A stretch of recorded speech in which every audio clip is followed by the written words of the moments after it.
नमस्कार, आज हम बात करेंगे 1752 ईस्वी सितंबर महीना का।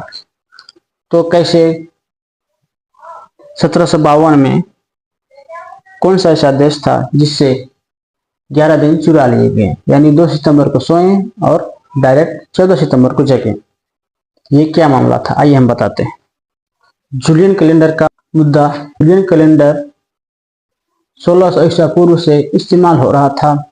इसमें एक साल की, यानी एक साल में इस कैलेंडर में 365.25 दिनों का माना जाता था, लेकिन सौर वर्ष वास्तव में 365.2422 दिनों का होता था, जिससे हर 128 साल में एक दिन का अंतर हो जाता था।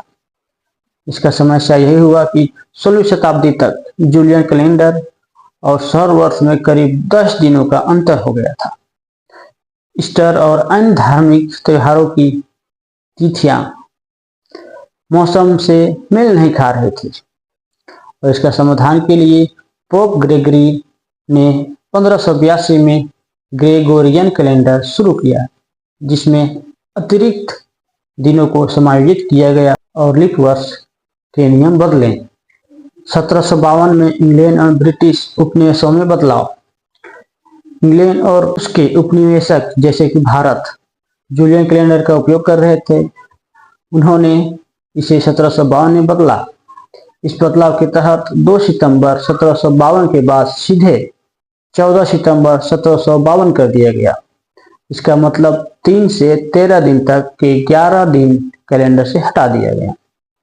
आप देख सकते हैं 1752 का कैलेंडर आपके स्क्रीन पे चल रहा है।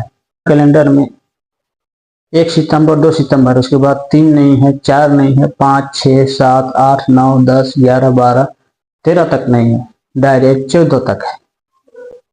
यानी कि 3 सितंबर से 13 सितंबर तक कोई तिथियां ही नहीं है। लोगों की इसमें प्रतिक्रिया आने लगी। जनता को लगा कि उनके जीवन के 11 दिन चुरा लिए गए। कुछ जगहों पर विरोध प्रदर्शन हुए, नारे लगे, गिव अस आवर 11 डेज, हमें 11 दिन वापस दो। हालांकि यह सिर्फ कैलेंडर का सुधार था।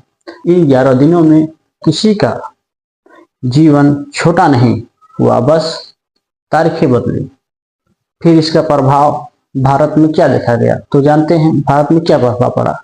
भारत में जो ब्रिटिश शासन के अधीन था, यह बदलाव लागू हुआ, क्योंकि उस समय ब्रिटिश शासन भारत में कर रहे थे। लेकिन भारतीय पंचांग जो सौर और चंद्र गणना पर आधारित थे, यानी पहले सौर और पंचांग को ही मान के ही चला करता था भारत। लेकिन भारतीय पंचांग में बदलाव नहीं किया गया, इसलिए स्थानीय लोगों पर इसका सीधा असर कम था। यह बदलाव क्यों जरूरी था? यह बदलाव इसलिए जरूरी था कि जूलियन कैलेंडर 128 दिन में एक दिन का अंतर होता था, इसलिए ग्रेगोरियन कैलेंडर अधिक सटीक था और मौसम के अनुरूप त्योहारों और तिथियों को बनाए रखने में सटीक था और सहायक था। आज दुनिया के अधिकांश देशों ने इसे अपना लिया है। 1752 का कैलेंडर हमें यह सिखाता है कि समय के साथ सुधार जरूरी होते हैं, चाहे शुरुआत में वे कठिन क्यों ना हो। यह कदम इतिहास में एक बड़ा सुधार था, जिसने आधुनिक समस्या की समाधान किया और समय की सटीक समय गणना को संभव बनाया। अभी तक के लिए यही था। बाद में फिर मिलते अगले वीडियो में। जय हिंद।